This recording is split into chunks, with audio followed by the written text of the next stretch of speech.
श्री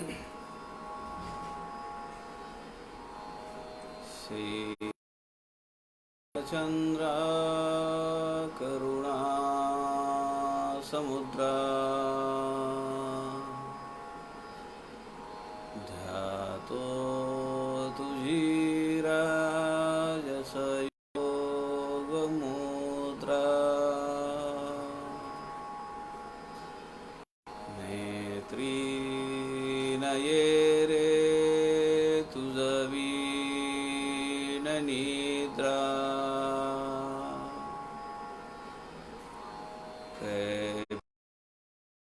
शिवा मजला सुभद्रा सुका सारिखे पूर्ण वैराग्य जाचे वसी ज्ञान योगेश्वराचे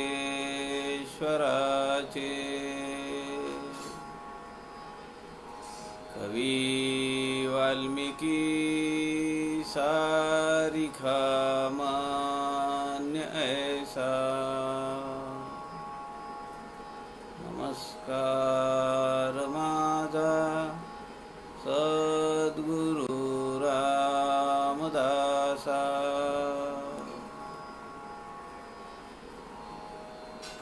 मला वाटते अंतरीत्वा वसावे तुझ्या आत्मारामासी त्वा बोधवावे अपत्या परिपाजवी प्रेमरसा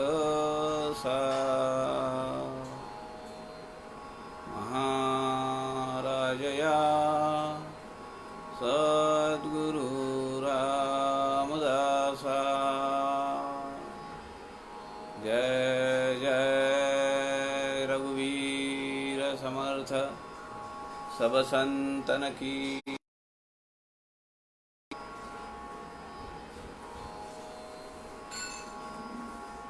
सज्जन हो नमस्कार।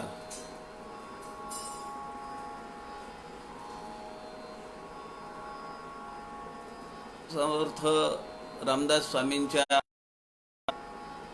वाङ्मयावर आधारित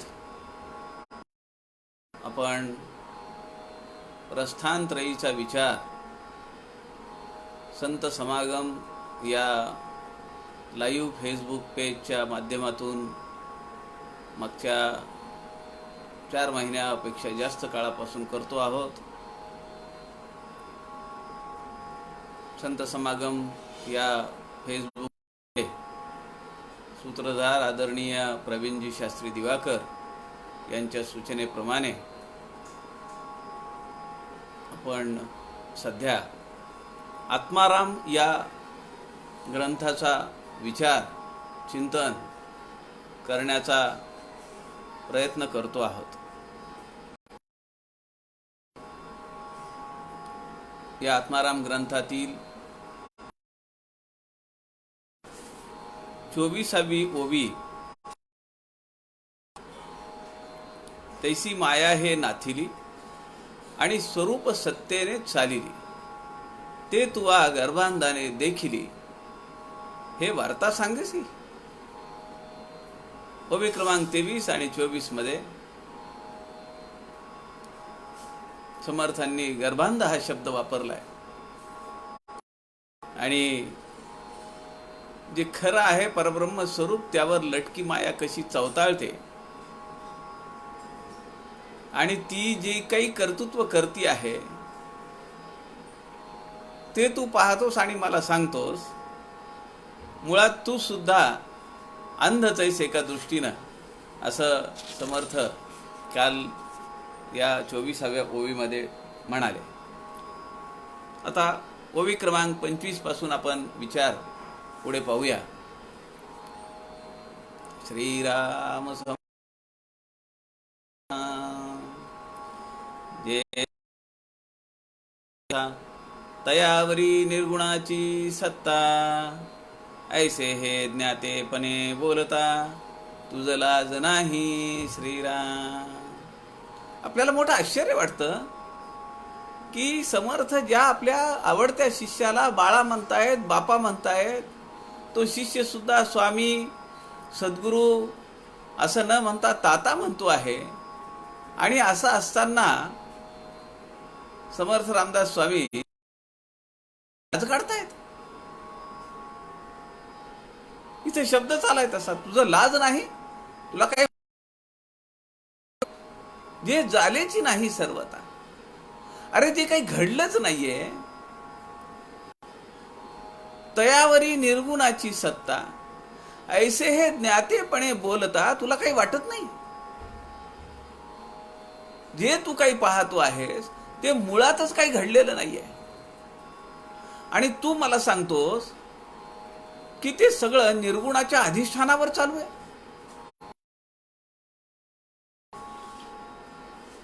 तुला काही शरम लाज वाटत नाही हे सांगताना? मला विचार करा की सद्गुरू जर आपल्याला असं बोलत असतील तर काय, किती चिडेल शिष्य. तुम्ही तुमचा मठ, तुमचा आश्रम, तुमचं ज्ञान, मी चाललो म्हणेल घरी. अहो, माझ्या स्वतःच्या आयुष्यातला प्रसंग आहे. वयाच्या 39व्या वर्षी शिवथर घळीत पहिल्यांदा गेलो. 2002. 1999चा दासबोध सखोल अभ्यासचा प्रवेश. मी 2002ला गेलो. माझे समीक्षक आदरणीय गजाननराव जोगळेकरही हे फारसे कधी गेलेले नाहीत. नाही तर आपण समीक्षकांना सूचना देतो, आपल्या अभ्यासार्थींना सांगा साधना सप्ताहाला येणं त्यांनी भाग आहे. कारण साधना सप्ताहाला गेल्यानंतर ज्याप्रमाणे भगवंताचं विराट स्वरूपाचं दर्शन कुरुक्षेत्रावर अर्जुनाला झालं, तसं समर्थ संप्रदायाचं एक विराट अद्भुत दर्शन आपल्याला शिवथर घळीमध्ये होत आहे. कोण कोण महानुभाव काय काय पारंगत आहेत, काय अभ्यास केलेला आहे त्यांनी, काय त्यांची मांडणी आहे, काय मुद्देसूद मांडणी आहे. आणि हे सगळं कुठं घडतंय? समर्थ रामदासांच्या पावन स्पर्शाने पुनीत झाले तर घळीमध्ये घडत आहे. अहो, भाग्यवान म्हणलं पाहिजे आपण की अशा ठिकाणी आपल्याला सगळी व्यवस्था होतीये. 84-85 2 वर्ष केवळ हा साधना सप्ताह गडावर झाला.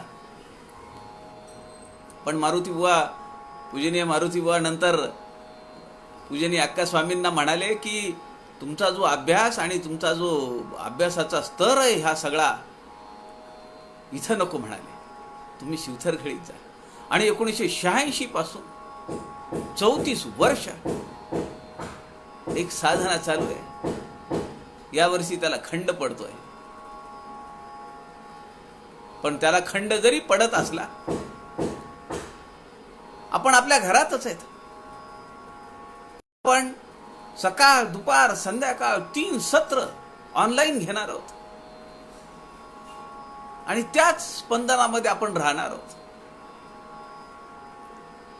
जागा बदलली तर काय झालं?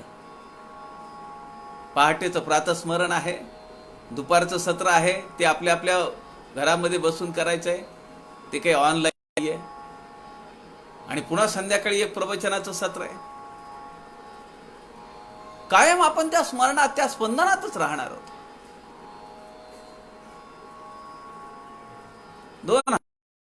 39 वर्षाचं वय होतं.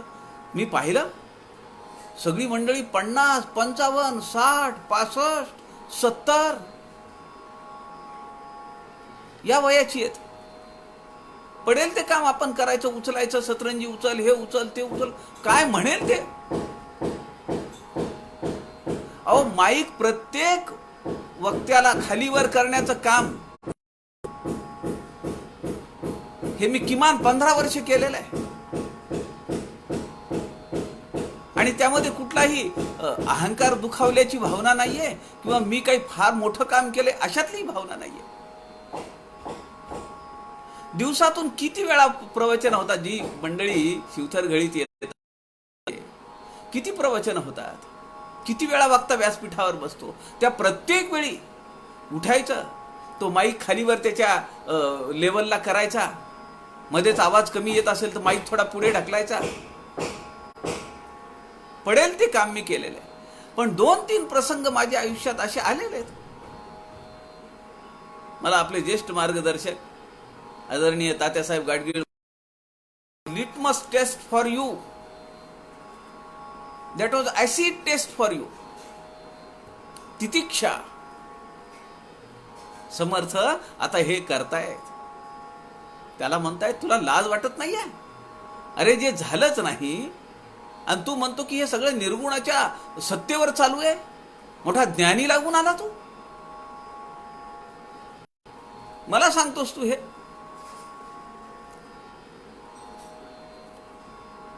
समर्थ म्हणताय जे नाहीच, जे झालेची नाही सर्वता, काहीच झालं नाही, ते तू ब्रह्माच्या अधिष्ठानावर चालतंय असं म्हणतोस. या म्हणण्याला काही अर्थ आहे का? शिष्याला राग येत नाहीये. आपल्या आयुष्यात आपण कायम धडा घ्या. मी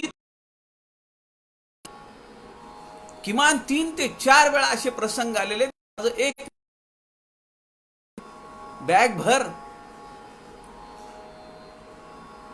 काय कशासाठी ऐकून घ्यायचं हे सगळं, आणि तेही सगळ्यांच्या समोर गजानन मंडपात. एकटं बोलावून मारलं तरी काही वाटत नाही हो,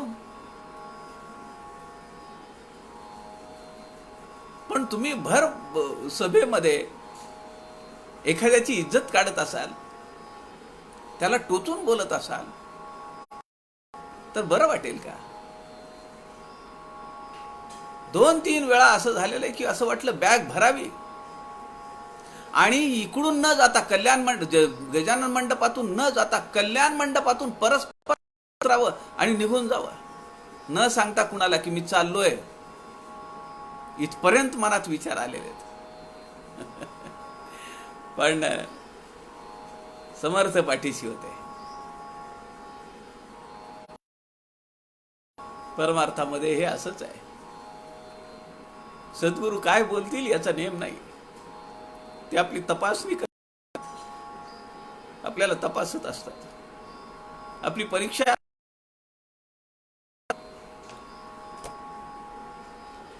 तिथं जर आपल्याला अहंकार सोडता नाही आला, तिथं जर आपला मीपणा सोडता नाही आला, तर कुठे सोडणार मग?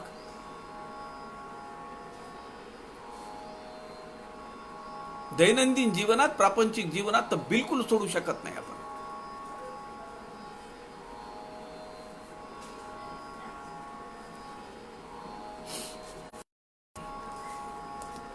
पुढे समर्थ म्हणतात,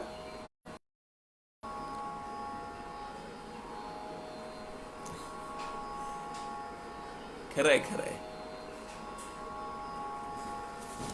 पुढे समर्थ म्हणतात, सकळ माया ऐस. शिष्य म्हणतोय, राग नाही आला त्याला, तुम्ही माझी लाज काढली, मला बेइज्जत केलं, त्याला शिष्याला राग नाही आलेला. तरी तो काय म्हणतोय, सकळ माया ऐसेही म्हणता आणि झालीच नाही ऐसेही सांगता, तरी म्या काय सांगा स्वामी श्रीराम. तो परत नतमस्तक होतोय, तो परत शरणागताचा अनन्य भाव त्याच्या चेहऱ्यावर, त्याच्या वागण्या बोलण्यात. तो म्हणतो, स्वामी तुम्हीच तर म्हणताय हे सगळं माया आहे, हे सगळं मायेने केलेलं आहे, आणि एकीकडे म्हणता की माया झालीच नाही असंही सांगताय. आता मी काय करावं? मला ही जरी उकलून तर दाखवा.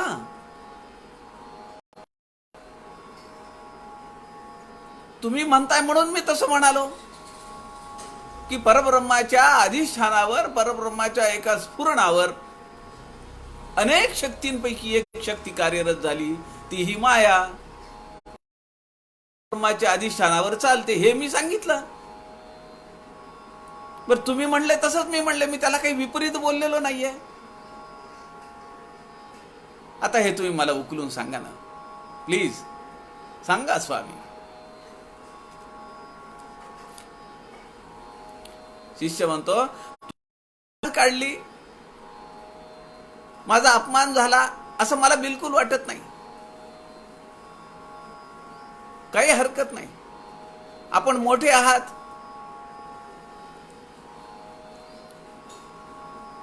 आता मी तुम्हाला बोलतोय, तुम्ही माझं ऐकताय,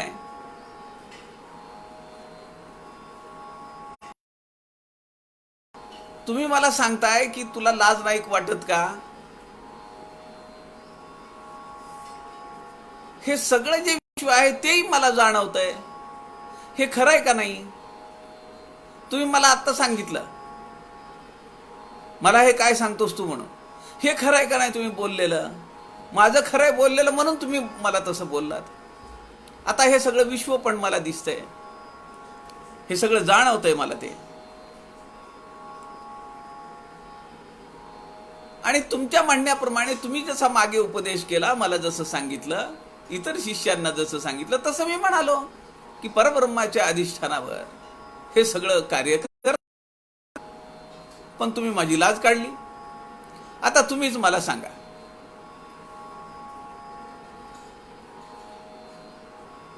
नक्की काय आणि हे उकलून दाखवा. शिष्य परत म्हणतो, मला मान्य आहे, अंधारात दोरी आहे, दोरी सारखा साप दिसतो म्हणून उडी मारली, घाबरून उडी मारली. पण हे खरं आहे का नाही? दोरी आहे ती तरी दिसली का नाही? दोरीवर साप वाटला तेही खरं आहे का नाही? म्हणून लांब.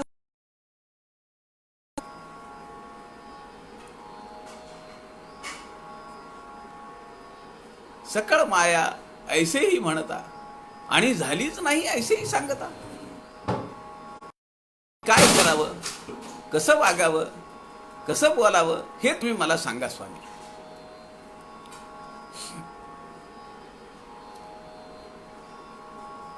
पूजनीय बाबा बेलसरे एका ठिकाणी म्हणतात,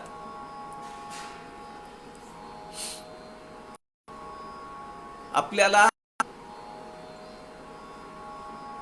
अनुभूती प्रधान स्वरूप वर्णन हे अनंताचं दर्शन घडवतं. अनुभूती प्रधान, अनुभव आला पाहिजे एखाद्या गोष्टीचा. पूजनीय स्वामी वरदानंद भारतींना नारायणाने हिमालयामध्ये दर्शन दिलं. आणि ते कसं दर्शन दिलं? एका शिळेवर नारायण बसलेला आहे, ते चित्र पूजनीय आप्पांनी काढून, एक चित्र मोठं ध्यान मंदिरामध्ये गोरठ्याला आणि दुसरं उत्तर काशीला आहे, जिथं देह ठेवला तिथं. पूजनीय गुलाबराव महाराजांनी, की जे नंतर अंध झाले जन्मानंतर काही दिवसांनी,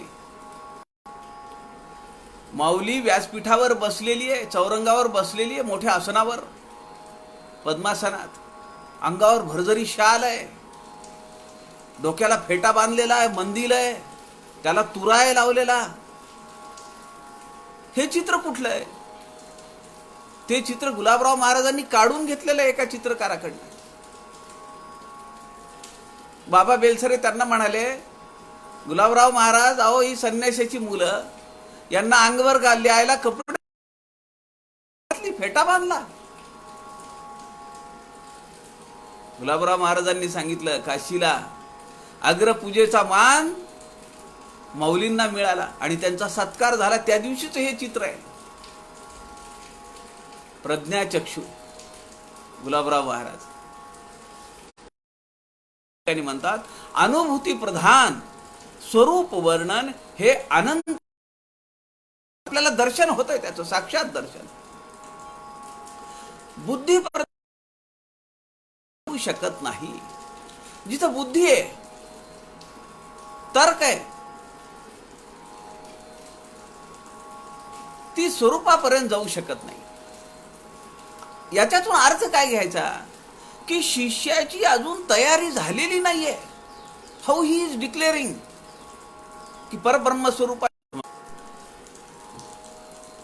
अरे मनास जे जे अनुभविले ते ते माईक नाथिले, तितुके तुवा टाकिले पाहिजे स्वानुभवे श्रीराम। या ओवीमध्ये स्वानुभव हा शब्द फार महत्वाचा आहे। अरे मनास जे जे अनुभविले, ज्याचा ज्याचा तुला अनुभव येईल ते ते माईक नाथिले, ते सगळं मिथ्या आहे, ते काहीही खरं नाहीये। म्हणून तितुके तुवा टाकिले, त्याचा त्याग कर, पाहिजे स्वानुभवे, स्वानुभव घे, प्रचिती घे आणि मग बोल काय बोलायचंय ते। मला कळलं, हे कळणे जो शब्द आहे ना तो फार महत्वाचा आहे। त्याच्यावर सगळं अवलंबून असतं। कुणीतरी सांगतो आपल्याला की रस्ता चांगला आहे, तुम्ही हरकत नाही जा या रस्त्याने। आपल्याला वाटतं की वा नवीन गाव आहे, आपल्याला या रस्त्याने जायचंय, खड्डे आहेत का, पावसाळा खूप झाला। एक जण सांगतो रस्ता चांगला आहे हो, काही हरकत नाही, एकदम टापोटाप रस्ता आहे, जा तुम्ही। थोडं पुढे गेल्यानंतर आपण सहज विचारतो अजून एखाद्याला रस्ता कसा आहे, तो म्हणतो नंबर 1 रस्ता आहे, निर्जन आहे, फार ट्रॅफिक नाहीये, त्यामुळे थोडं सांभाळून जा। एक जण सांगतोय रस्ता एकदम मोकळा आहे, दुसरा म्हणतो रस्ता मोकळा आहे पण सांभाळून जा, ट्रॅफिक नाहीये, कुणी येईल मध्येच, रस्त्यात दरोडेखोर येईल, गाडी अडवेल, काही होऊ शकतं। आपल्याला आपण रस्त्यातून चाललेलो असताना गाडी घेऊन चाललो आणि लांबवर कुठेतरी झाडावर, झाडाच्या बाजूला असं वाटतं की अरे एखादी स्त्री आहे का काय, पांढरे कपडे घालून, मनात तर होतं। आपल्याला कळतं, काहीतरी वाटतं की इथं काहीतरी गडबड आहे का काय, हलतंय ते। आपण थोडं पुढे जातो अंदाज घेत घेत आणि मग लक्षात येतं की काही नाही, ते झाड आहे, झाडाची फांदी हलतीये आणि त्यावर एक वस्त्र पडलेलं आहे, माणूस वगैरे कोणी नाहीये। यावरून आपल्या लक्षात येईल की आपल्याला जे जाणवतं, आपल्याला जे दिसतं त्यावर आपण अनुमान बांधतो। खरं खोटं हे नंतर समजतं, पण अगोदर जसं दिसतं लांबून का होईना, जसं कळतं, कुणी सांगतं, लांबून दिसतं, त्यावर आपला अंदाज हा तयार होत असतो। आता हे सगळं आपण पाहिलं, रस्ता चांगला आहे,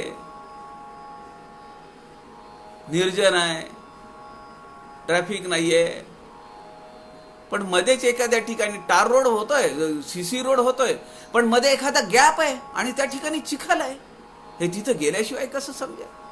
आता त्या माणसाने जे आपल्याला सांगितलं ते किती खरं किती खोटं? सगळ्यात महत्वाचं काय? स्वानुभव महत्वाचा आहे।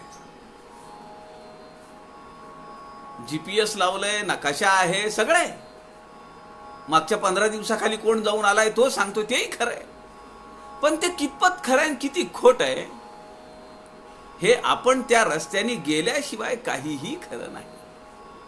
म्हणून समर्थ या ठिकाणी म्हणतात स्वानुभवे, तुझा अनुभव काय ते महत्वाचं आहे। स्वानुभवाने हे सगळे लटके मिथ्या आहे हे समजलं, आता तू त्याचा त्याग कर।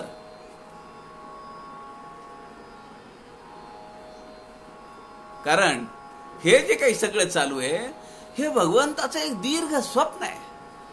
संसार हाची दीर्घ स्वप्न। एक हिंदी मध्ये म्हण आहे, आप गए पीछे, आप गए पीछे डूब गई दुनिया। हे असंच आहे। LICचं घोष वाक्य आहे, आज भी कल भी, कल भी आज भी कल भी.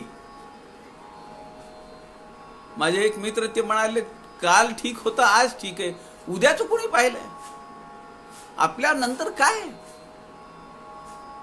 कुणाला किती पैसे मिळाले, कुणाला किती इन्शुरन्स मिळालं, किती कुणाला रक्कम मिळाली, एकदा देह पडला की संपला. किती तुम्ही कथा केल्या, किती सगुण भक्ती केली, किती भगवंताचं भजन केलं, किती चांगलं राहिला, किती चांगलं बोलला. समर्थांनी दासबोधामध्ये किती सांगितलं. आत्मारामामध्ये हा विषय नाही आहे, बाकीचा कुठलाही विषय नाही आहे. एकच विषय आहे, त्या परब्रह्म स्वरूपाची त्याला ते जाणणे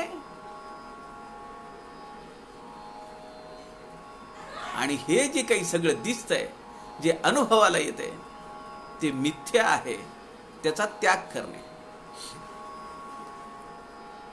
पुढच्या ओळीमध्ये समर्थ सांगतायत, सकळी माया परिनाथिली, स्वरूपी तो नाही सराहिली, एवम आहे नाही हे बोली, माया जाण श्रीराम. मुळात माया नाहीच आहे. आता हा नवीनच फंड आहे.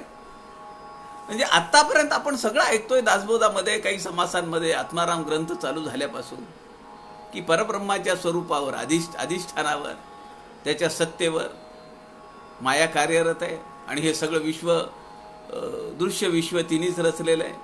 आता या ठिकाणी समर्थ म्हणतात, सकळी माया परिनाथिली, ती नाहीच आहे, नसलेली, स्वरूपी तो नाही राहिली. एवम आहे नाही हे बोली, आहे नाही ही परिभाषा आहे, बोलण्याची पद्धत आहे.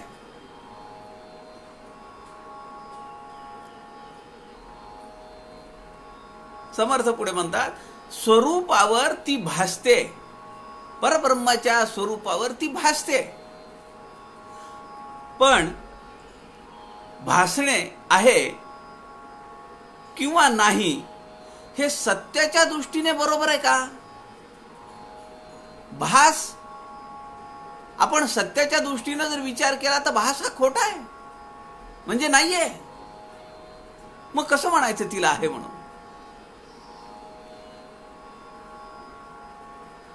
उपनिषदकारांनी एक शब्द योजला ह्याच्यासाठी, श्रुती माऊलींनी ह्याच्यासाठी, हे समजावून सांगण्यासाठी एक शब्द त्याचा जन्म केला आणि त्या शब्दाचं नाव आहे मिथ्या. खोटं नाही म्हणत आहे, खरं तर नाहीच म्हणत आहे, पण ते काय म्हणतात? मिथ्या आहे.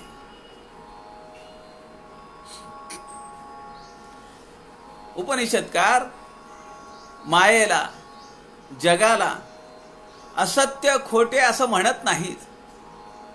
हे खोटं आहे, हे असत्य आहे, हे झालंच नाही असं म्हणत नाहीत. ते काय म्हणतात?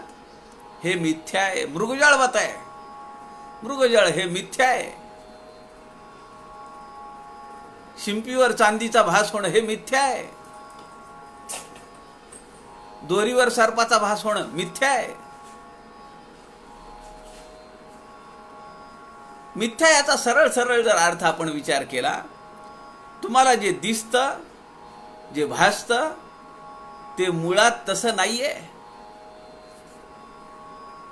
आज आपण ज्याला आपला अत्यंत जीवश्च कंठश्च असं मानलेलं आहे, वर्षानुवर्ष त्याच्या एकत्र एका ताटामध्ये जेवण केलेलं आहे, सगळं त्याला शेअर केलेलं आहे. मित्र असेल, नवरा असेल, बायको असेल, पण एक वेळ अशी येते की जे आपण स्वरूप आतापर्यंत अनुभवलेलं आहे ते एकदम विचित्र होतं आणि एकदम स्वरूप पालटतं. आपल्या वैयक्तिक जीवनात, आपल्या व्यावहारिक जीवनात, सामाजिक जीवनामध्ये आपल्याला असे अनुभव आलेले आहेत. आम्ही आमच्या ग्राहक पंचायत या कामामध्ये आमचा असा अनुभव घेतलेला आहे. फार दाहक अनुभव घेतलाय आम्ही 17-18 जणांनी. ज्याच्यासोबत आम्ही अत्यंत जीवश्च कंठश्च असं राहिलो, त्याच आमच्या एका मित्राने, आमच्या सहोदरांनी, बॅकस्टॅबिंग म्हणतात ते काहीच नाही त्याच्यासमोर, पाठीत खंजीर खूपच नाही, काहीच नाही त्याच्यासमोर, एवढं नीच पातळीवर जाऊन कृत्य केलंय, विकृत मानसिकतेतून कृत्य केलंय. याचा अनुभव आम्ही घेतलेला आहे. समर्थ या ठिकाणी म्हणतात, जे तुम्हाला दिसतं, भासतं, ते मुळात तसं नाहीये, पण ते अनेक वर्ष, अनेक दिवस, अनेक प्रसंगात आपल्याला तसं दिसतं, भासतं, वाटतं, म्हणून आपण त्याच्यावर विश्वास ठेवतो. आता विज्ञानाच्या भाषेत जर सांगायचं तर कुठलीही वस्तू इलेक्ट्रॉन, न्यूट्रॉन आणि प्रोटॉन, स्वामी वरदानंद भारतींनी याची उदाहरणं फार दिलेली आहेत त्यांच्या प्रवचनांमधून.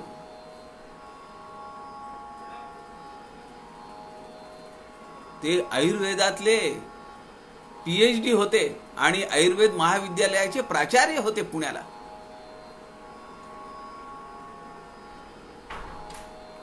त्यामुळे विज्ञानातले उदाहरण त्यांनी फार द्यावीत.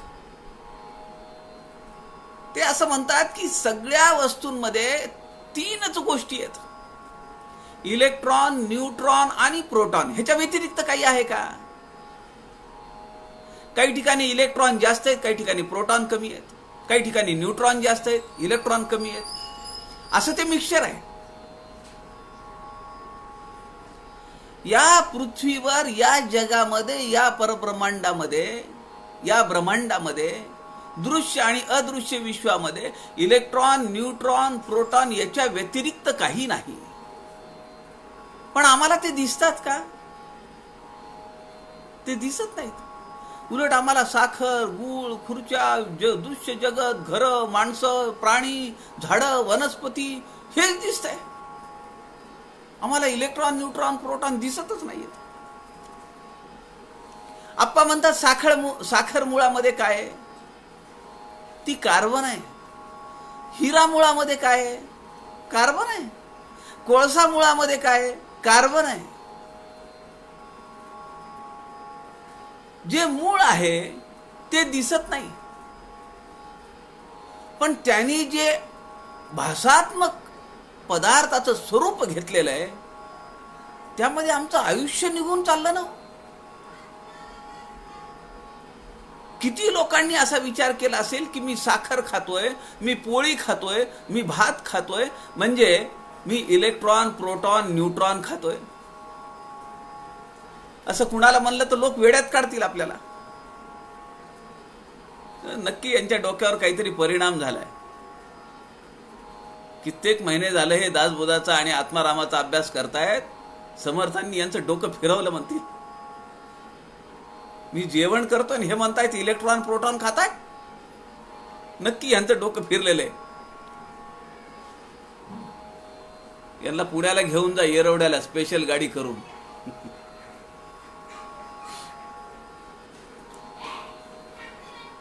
समर्थ म्हणतात, स्वप्नामध्ये जसं स्वप्न खरं वाटतं,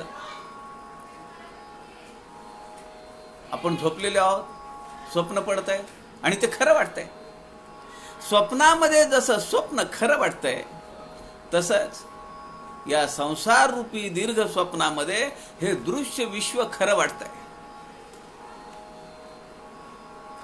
आता हे दीर्घ स्वप्न आहे, ते काही अर्ध्या तासाचं, पाऊण तासाचं, 15 मिनिटाचं, 1 तासाचं नाहीये. 50, 60, 70, 80, 90 वर्षांचं दीर्घ स्वप्न आहे. त्यामध्ये खरंच वाटतंय सगळं. समर्थ म्हणतात, पण हे जरी असं असलं तरी एकदा आत्मस्वरूपाकारता प्राप्त झाली की जगत मिथ्या असल्याचं लक्षात येतं. आत्मस्वरूपाकार एकदा मिळाला की मग लक्षात येतं, अरे हे जे मी काही पाहतो आहे, जे मी काही अनुभवतो आहे, हे सगळं कसं आहे? मिथ्या आहे, खोटं नाही आहे. श्रुती माऊली सांगते हे मिथ्या आहे. पुढे समर्थ म्हणतात, एवं सांगतो ते ऐकावे, माईक माये ते जाणावे, आता मनन करावे, सावधान होऊनी श्रीराम. समर्थ म्हणतात आता सावध हो. एवम सांगतो ते ऐकावे. आता मी जे काही तुला सांगणार आहे, एवम यापुढे तू म्हणला ना सांगा स्वामी मला हे सगळं उकलून दाखवा, मी ते तुला सांगतो. माईक माये ते जाणावे. मायेने माईकाला शोधलं पाहिजे. पायामध्ये खुडलेला काटा काढण्यासाठी दुसरा काटाच लागतो, दुसऱ्या कशाने निघत नाही ते. माईक माये ते जाणावे, आता मनन करावे. त्याचं तू मनन कर, चिंतन कर. कसं कर? सावध होऊनी. सावध हो, लक्ष दे, सावधपणे ऐक. एक गडावरचा प्रसंग आहे. ज्यांनी कल्याणी टीका आत्मारामावर केली, पूजनीय कल्याण सेवक महाराज, त्यांनी सांगितलेला हा प्रसंग आहे. गडावर म्हणजे त्यांनी ग्रंथामध्ये ऐकलं, ते काही समर्थकालीन नाही आहेत. 350 वर्षापूर्वीचा प्रसंग, ते आता 100-125 वर्षापूर्वी ते आपल्याला सांगताय. गडावर एक गारुडी आला, एक जादूगार आला, आणि त्यांनी आल्यानंतर एक कुंडी घेतली, कुंडीमध्ये कोय लावली, पाणी घातल्याबरोबर झाड वर आलं. लगेच त्याला आंबे लागले. त्यांनी आंबे तोडले, खायला दिले. खा म्हणले, पाडाचे आंबे.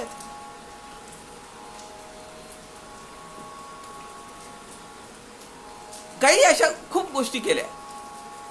भांड रिकामं आहे, त्याच्यामध्ये मंत्रून तांदूळ टाकले, भांड दुधाने गच्च भरलं. बोटातली अंगठी काढली, ती उंच फेकली, आणि मग वरच्या वरच ती गायब झाली. समोर जे शिष्य बसलेले होते, एका शिष्याला सांगितलं तुमची झोळी तपासून बघा, त्याच्यामध्ये माझी अंगठी आहे. आणि बरोबर त्या झोळीमध्ये अंगठी निघाली. असे अनेक प्रकार त्यांनी केले. समर्थ त्याला म्हणाले, एक काम कर, तुझ्या जवळची जी दोरी आहे ना, तिचा साफ कर म्हणाले. तो म्हणाला ठीक आहे. त्यांनी एक रिंगण ओढलं जमिनीवर, त्यामध्ये ती दोरी टाकली, तांदूळ मंत्रून टाकले, आणि तो हे वाजवायला चालू केलं. त्यांनी पावा वाजवायला, ते काय नागिण असते ती वाद्य असतं, ती वाजवायला चालू केलं. आणि काही वेळामध्ये ती जी दोरी होती, ती दोरी हलायला चालू झाली. आणि पाहता पाहता त्या दोरीने नागाचं स्वरूप घेतलं, फणा काढला. सगळ्यांनी बघितला फणा. नाग, कोब्रा. आपल्याला माहिती आहे का, या जगामध्ये 5 असे सापांच्या जाती आहेत की त्यांचा जर दंश झाला तर माणूस वाचण्याची शक्यता ही 2-5% सुद्धा नाहीये. किंवा कुठलाही प्राणी असेल, 2% सुद्धा नाहीये. काही करेपर्यंत, ट्रीटमेंट करेपर्यंत सगळं संपून जातं.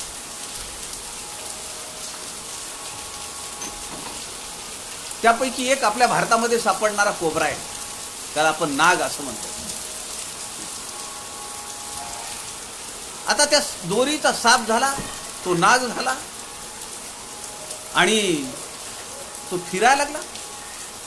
तो इकडे चालला, तिकडे चालला. तो कल्याण स्वामींकडे निघाला, एका कल्याण स्वामींकडनं एका शिष्याकडे निघाला. समर्थांनी त्या शिष्याला विचारलं, सांग हा साप तो खरा आहे का खोटा आहे? तो म्हणाला, स्वामी मिथ्या आहे. ते म्हणाले, त्याला धर. तो म्हणाला, तो मला चावेल ना.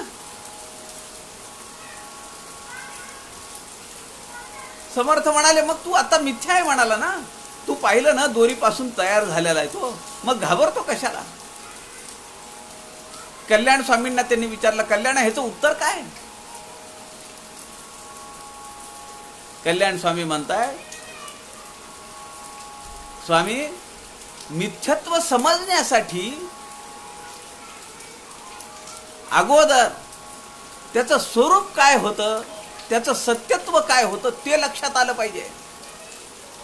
अगोदर ब्रह्माचं सत्यत्व अनुभवाला यायला पाहिजे, तरच मायेला मिथ्या म्हणता येईल. दोरीचं सत्यत्व आपल्या लक्षात यायला पाहिजे, परब्रह्माचं सत्यत्व आपल्याला पटायला पाहिजे. ते कसं पटेल? अनुभव आल्याशिवाय नाही पटणार. म्हणून स्वानुभव महत्वाचा आहे. सांगोवांगीचं काम नाहीये. कुणी काय म्हणील म्हणून नाही समजून चालत. तसं कल्याण स्वामी म्हणाले, व्यवहारामध्ये माया ही सत्यच मानली पाहिजे. आपल्याला माहिती आहे, आद्य शंकराचार्य रस्त्याने चाललेले आहेत आणि हत्ती आला समोरून. तो एकदम पिसाळला, माहुताच्या कंट्रोलमध्ये येईना. तो उधळला, इकडे पळतोय तिकडे पळतोय. आचार्य पटकन एका बाजूला गल्लीमध्ये गेले. तो माहूत म्हणाला, आचार्य आपण सुद्धा घाबरता? आपण तर म्हणता सगळी चराचरामध्ये परब्रह्माचं अस्तित्व आहे. त्यांनी त्याला समजावून सांगितलं, ब्रह्म त्याच्याजवळ आहे तसं माझ्यामध्ये पण आहे, पण तो आता धुमाकूळ घालतोय. तो सगुण आहे, ती माया आहे, आणि मी सुद्धा कुठे ब्रह्म आहे. माझ्यात असलेलं ब्रह्माचं तत्व आहे, परंतु मी जो चालतो फिरतो आहे हे मायेच्या तर बळावर आहे. मग त्या धुमाकुळामध्ये ही माया संपून जाईल ना. म्हणून व्यवहारामध्ये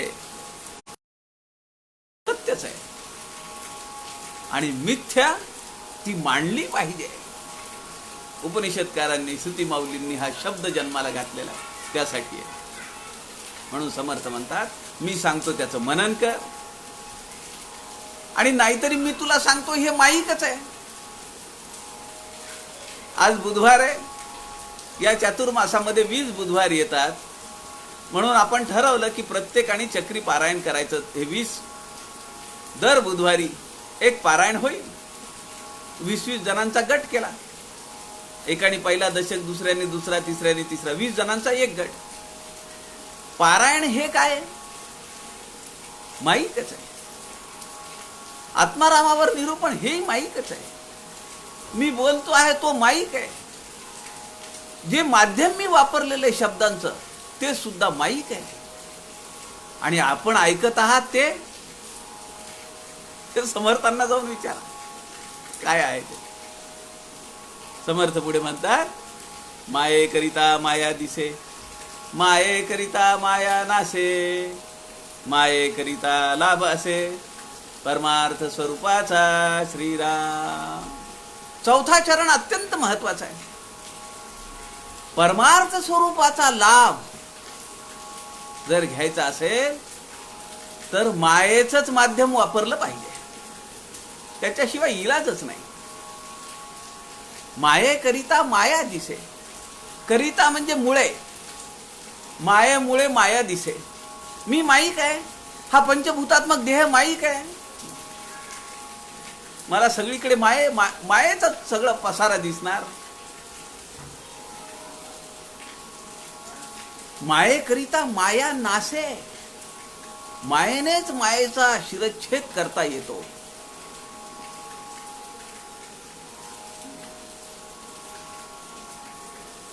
तोतापुरी परमहंस काय म्हणाले ठाकूरांना, रामकृष्णांना?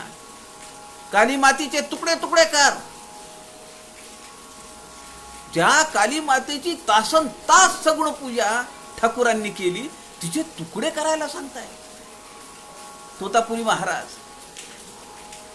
रामकृष्ण परमहंसांचे सद्गुरू. ते शक्य होईना. ठाकूरांना ते शक्य होईना. ज्या झोपडीमध्ये, पर्णकुटीमध्ये समोर तोतापुरी महाराज बसले होते, इकडे तिकडे पाहिलं, काचेचा एक धारदार तुकडा दिसला. तो तुकडा उचलला आणि 2 भुवईंच्या मध्ये गार गार गार गार फिरवला. रक्ताची धार लागली खाली.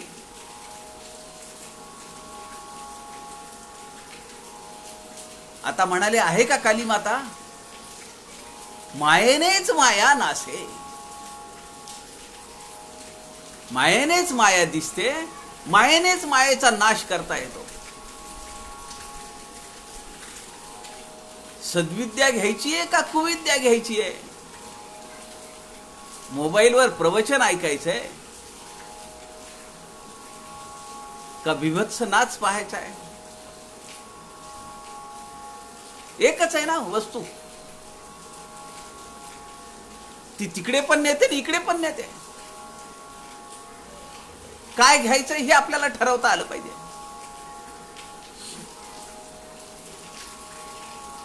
मायेच्या आधारानेच आत्मारामाचा लाभ घेता येतो असं समर्थ या ठिकाणी सांगतायत. परमार्थ स्वरूपाचा. माया जर भवरोग असेल, माया जर दुःख असेल, माया जर कष्ट असेल, तर त्यावरचं औषध ही मायाच आहे. समर्थ उद्धव स्वामींना लिहितात, सोयऱ्या धायऱ्याची मुले, तीक्ष्ण बुद्धीची सखोले. त्यांना जवळ केलं पाहिजे. त्यांना म्हणलं पाहिजे, अरे काय झालं, काय एवढा कष्टी आहेस? मग तो सांगतो, असं झालं तसं झालं, कोरोनाने असं झालं, माझे नातेवाईक गेले, असं झालं तसं झालं. मग त्याला सांगायचं, बर बर बर ठीक आहे, अरे हे चक्रच आहे निसर्गाचं. तू थोडी सगुण उपासना कर, थोडी सकाळची उपासना कर, संध्याकाळची आमची उपासना कर. आणि समर्थ शेवटी काय म्हणतात त्या पत्रामध्ये, मग त्याला इकडे पाठवून द्यावे. तयाचा सकळ गोवा उगवू आम्ही. फायनल ब्रेन वॉशिंग आम्ही करतो. तसं समर्थ इथं म्हणताय, मायेकरिता लाभ असे. मायेमुळेच लाभ होणार आहे. आणि कशाचा लाभ होणार आहे? आत्मारामाचा प्राप्ती आहे, परमार्थ स्वरूपाचा लाभ आहे. स्वामी वरदानंद भारती एका ठिकाणी म्हणतात, मला झोप लागतीये, हा काही रोग आहे का? नाही. मला भूक लागतीये, हे काही ॲबनॉर्मल आहे का? भूक लागलीच पाहिजे. उलट माझा नातू 3.5-4 वर्षाचा आहे, दिवस दिवस जेवत नाही, चिवडून चिवडून अन्न खातो, पण ऍक्टिव्हिटी एवढी आहे की विचारू नका, म्हणून काळजी वाटत नाही. खूप ऍक्टिव्ह आहे, पण 2 वेळा जेवण करणं म्हणजे त्याच्या जीवावर आहे. ही चिंता आहे ना आपल्याला. आपल्याला वाटतं काय झालं, जेवत तर नाही. किंवा एखादा समजा दिवसातून 4-4, 5-5 वेळा खात असेल तरी आपल्याला काळजी वाटते. हा काय बकासुराची अवलाद आहे काय? सारखा खा खा खा खा करतो. आणि त्यातल्या त्यात एवढं खाऊन जर अंगी लागत नसेल तर मग तर अजून चिंता आहे. पण आप्पा असं म्हणतात, झोप लागणे, भूक लागणे हा रोग आहे. कुणासाठी? योग्यासाठी हा रोग आहे. योग्याला झोप किती सांगितली आहे? 4 तास. भोग्याला किती सांगितली आहे? 6 तास. आणि रोग्याला 8 तास शास्त्र सांगताय. पण ती आता ज्याच्या त्याच्यावर अवलंबून आहे. आप्पा इथं असं म्हणतात की योग्याला भूक लागणं, झोप लागणं हा रोग आहे. का लागते भूक आपल्याला? आपल्या शरीरातल्या लाखो कोट्यावधी पेशी ह्या दररोज मरत असतात.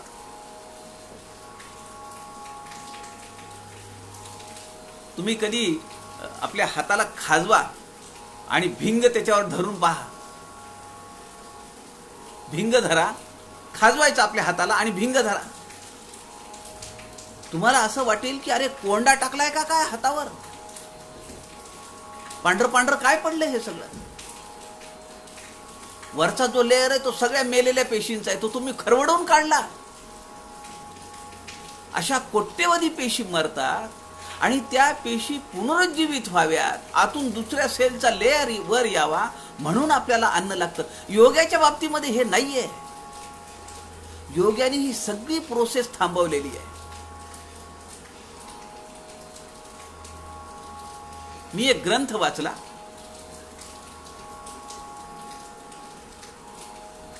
Toward the silver crest of Himalaya, G K Pradhan त्यांचा ग्रंथ आहे. अहो काय अनुभूती आहे एक एक. 100 वर्ष झाली आहेत तो साधू तिथंच आहे आणि त्याच्या चेहऱ्याकडे पाहिल्यानंतर त्या आपल्याला असं वाटेल की याचं वय, ही वस्तुस्थिती आहे. योग्यांनी ती सगळी प्रोसेस थांबवलेली असते, म्हणून त्याला भूक लागत नाही, त्याला झोपेचा संबंध नाही. कारण त्याची जी साधना असते त्या साधनेमध्ये जी ऊर्जा निर्माण होते ती ऊर्जा त्याच्या देहामध्ये साठवली जाते. म्हणून जेव्हा ध्यानधारणा करणारे योगी जे साधक असतात ते मृगाजिणावर बसलेले असतात, घोंगडीवर बसलेले असतात, जमिनीवर नसतात ते. कारण जी ऊर्जा त्या ध्यानाने शरीरात अशी फिरत राहावी, शरीरातच फिरत राहावी, ती परकोरेट होऊ नये जमिनीमध्ये, भूगर्भामध्ये. म्हणून ते मृगाजीन आहे, म्हणून ती घोंगडी आहे. ती ऊर्जा, ती शक्ती त्या शरीरातच आहे. त्यामुळे झोपेची गरज नाही, जेवणाची गरज नाहीये.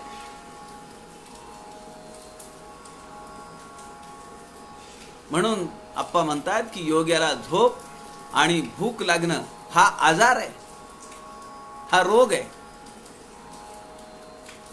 खरं तर या ग्रंथातील हे जे सगळे विषय आहेत ना, मला आदरणीय विनायक जोशी गुरुजी असं म्हणाले की तुम्ही हा ग्रंथ सांगत असताना तुम्ही आगमसार ग्रंथ, अमृतानुभव, अजून 2-3 ग्रंथांची त्यांनी मला नावं सांगितली.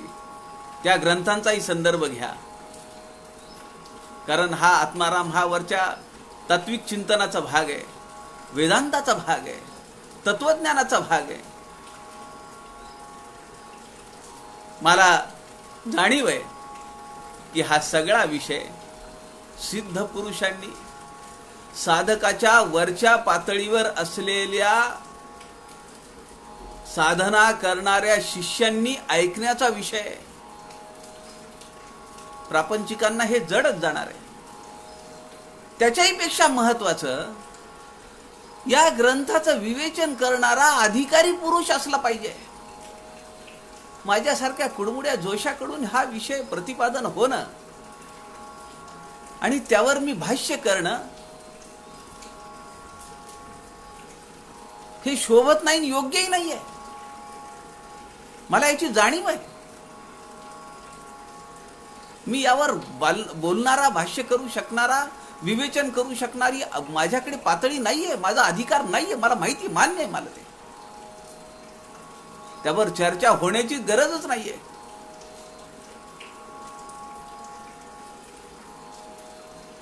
पण मला असं वाटतं की शब्दांनीच तर बोलायचंय. फार काही त्यातून अडचणीचं होणार नाही. आपल्याला काही प्रात्यक्षिक करून दाखवायचं नाहीये. परब्रह्म स्वरूप काही काढून दाखवायचं नाही. कुणाला अनुभूती आणून दाखवायची गरज, म्हणजे ती वेळ नाहीये. त्यामुळे मी जरी त्या पातळीचा नसेल, पण तत्वज्ञान त्या पातळीच आहे.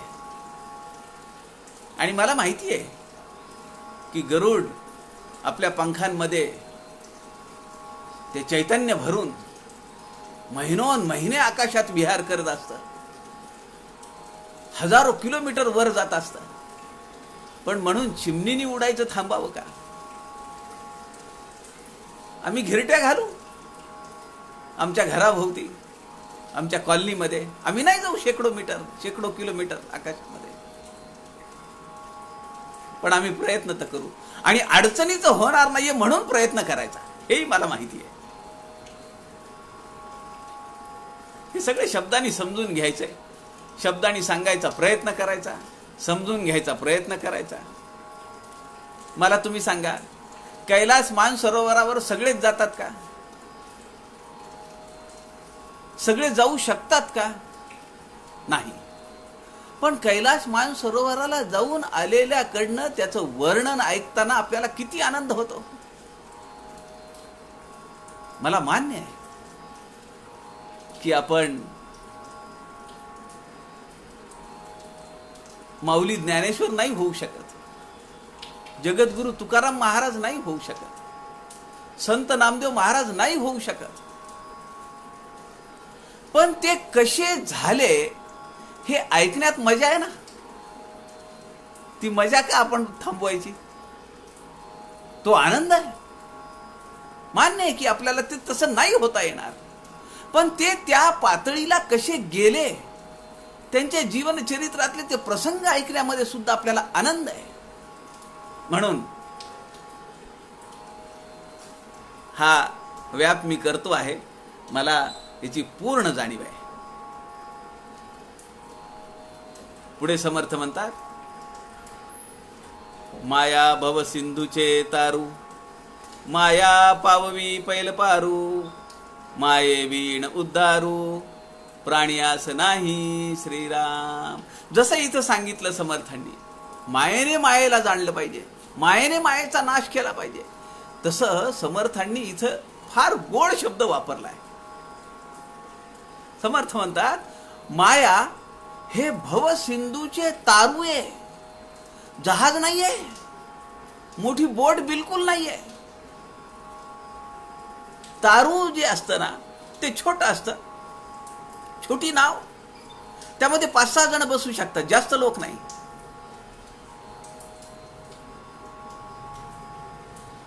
हे तारू काय करतं, एका काठावरून जी मंडळी उभी आहे त्यांना ते त्याच्यात घेतं आणि जे जहाज मध्ये नांगरून ठेवलेलं आहे समुद्रामध्ये, ती छोटी नाव तिथपर्यंत घेऊन जाते. समर्थांनी फार गोड शब्द वापरलाय, माया भवसिंधूचे तारू, माया पाववी पैल पारू. याच मायेच्या माध्यमाने आपल्याला या भवसिंधूचा पैल पार गाठता येतो. मायेवीण उद्धारू, प्राणियास नाही. मानवी जीवनाला जर तरुण जायचं असेल तर मायेचाच आधार घ्यावा लागतो, त्याशिवाय काहीच करू शकत नाही. समर्थ म्हणतात, ब्रह्म निर्गुण आहे, निराकार आहे, असणे वेगळे आणि ते ओळखून ते तसे समजावून सांगणे वेगळे. बघा काय काय समर्थ म्हणताय. ब्रह्म हे निर्गुण आहे, निराकार आहे, ते वेगळं आहे, त्याचं असणं वेगळं आहे, त्याला समजणं दुसरी बाजू आहे, आणि ते समजलेलं तिसऱ्याला सांगणं हे अजून वेगळं आहे. बरं, हे त्याचं वर्णन करायचं म्हणजे द्वैत आहे, आणि द्वैत म्हणजे माया आहे. हे तर पण आपल्याला पडतंय. मी एखाद कुणी जर परब्रह्म स्वरूप जर असेल तर ते अद्वैत आहे. परब्रह्ममय असणं वेगळं आणि परब्रह्म स्वरूप असणं वेगळं. सदा स्वरूपी, सदा सर्वदा राम स्वरूपी लपावे. रामाच्या स्वरूपामध्ये माझं अस्तित्व संपलं पाहिजे आणि केवळ रामाचं स्वरूप उरलं पाहिजे. हे स्वरूपी असणे आणि स्वरूपमय होणं म्हणजे काय? जलमय. आपण मागे पाहिलंय, आचार्य किशोरजी व्यासांनी याचा दृष्टांत दिला. खूप पाऊस झाला, 3 दिवस मुंबईमध्ये पाऊस. बातम्या काय आल्या? मुंबई जलमय. म्हणजे मुंबई आहे आणि जल पण आहे. जेव्हा आपण परब्रह्म स्वरूप होतो, जेव्हा आपण राम स्वरूप होतो, तेव्हा केवळ रामच असतो, तेव्हा केवळ परब्रह्मच असतं, दुसरं कोणीच नसतं. आता त्याचं स्वरूप समजायचंय आणि ते समजावून सांगायचंय अजून शिष्याला. हा द्वैत भाव आहे. द्वैत म्हणजे माया आहे. आप्पा म्हणतात वस्तूतलं सगळ्या वस्तूंमध्ये आपण पाहिलं, आता थोड्या वेळाखाली चर्चा केली की सगळ्या वस्तूमध्ये मूळ घटक काय? Electron, proton, neutron. याच्याशिवाय दुसरं काही नाहीये. चौथा घटकच नाहीये, दुसरा काही नाहीये ह्याच्याशिवाय. इलेक्ट्रॉन, प्रोटॉन, न्यूट्रॉन, त्यांची संख्या कमी जास्त आहे आणि त्याप्रमाणे घटक पदार्थ तयार होतोय. आता ते गोड आहे का? ते कडू आहे का? ते अन्न आहे का? ते विष आहे का? ते औषध आहे का? ते तारक आहे का मारक आहे? इलेक्ट्रॉन, प्रोटॉन, न्यूट्रॉन काय? काहीच नाही. पण त्यांच्यापासून बनणारे पदार्थ कसे आहेत ते मात्र चमत्कारिक आहेत. एक साधं उदाहरण मी तुम्हाला सांगतो. Sodium chloride. सोडियम क्लोराईड म्हणजे काय? मीठ. आपण दररोजच्या जेवणामध्ये जे घटक वापरतो ते मीठ आहे, सोडियम क्लोराईड. पण नुसतं सोडियम तुम्ही चाखू शकता का? विष आहे. नुसतं क्लोरियम आपण जिभेवर ठेवू शकतो का? जळून जाईल जीभ. विष आहे. म्हणजे केवळ सोडियम विष आहे, केवळ क्लोरीन विष आहे. पण सोडियम क्लोराईड शेवटच्या घटकेला आपल्याला काय देतात? शिरे वाटे. नसातून काय येतं? सलाईन. सलाईन म्हणजे सोडियम क्लोराईड आहे. सलाईन मध्ये आहे काय दुसरं? 1 लिटर पाणी, एक चहा पावडर चमचा, साखर आणि 1 चिमूट मीठ. That's all. ते सलाईन आहे, नॉर्मल सलाईन. आपण म्हणतो सलाईन लावलं की तरतरी आली, आणि ते सोडियम खाल्लं तर वरचं तिकीट काढावं लागेल. आणि सोडियम क्लोराईड डायरेक्ट शरीरात सोडलंय तो माणसाला तरतरी येते. किती विचित्र आहे ना, किती चमत्कारिक आहे सगळं हे.